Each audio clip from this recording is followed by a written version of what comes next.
Hey, how's it going? This is Nick here, and today I'm taking on the Muddy Dash Viral 5K. So, the interesting thing about this one is how cheap it is. It was literally like $30 on the website.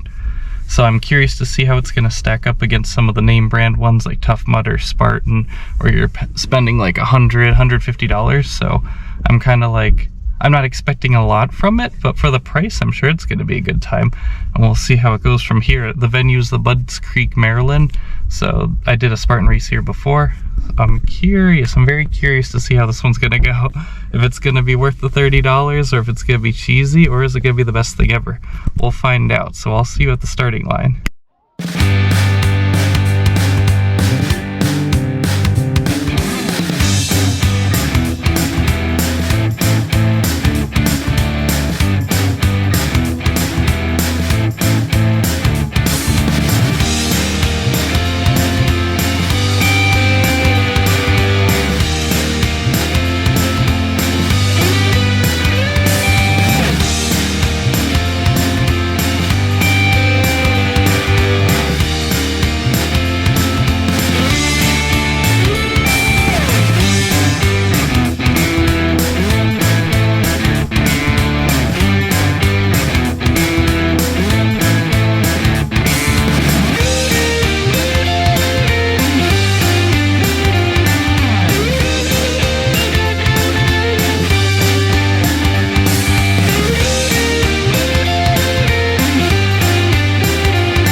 I finished the Muddy Dash. So it was kind of what I expected for a cheap race. There was some cool obstacles, like they had the monkey bars, they had a rock wall. There was a lot of just like, you'll see in the video where you like just run up and get a little muddy, like splash into a thing. It was really short. They say it's a 5K, but I only clocked like 2.1 miles, so it went by super fast. You do get to see some cool scenic like motocross tracks on the trail, which is really sick. And then one other thing is they do add some fees. So like when you first buy it online, it comes out to like $35, but then when you come in, it's like $20 parking fee. And then when you register, it's another $5 fee. So it kind of comes out to like $55, $60, which is still cheaper than like a Spartan or something, but it is very short. On the pro side, it's perfect for beginners. There's so many first-time runners out there, and they're all having a blast. If you're like a veteran used to doing really long, hard stuff, you'd probably have more fun at Spartan, Savage, 4X, any of the other ones. This is kind of like more beginner, but it was still a lot of fun.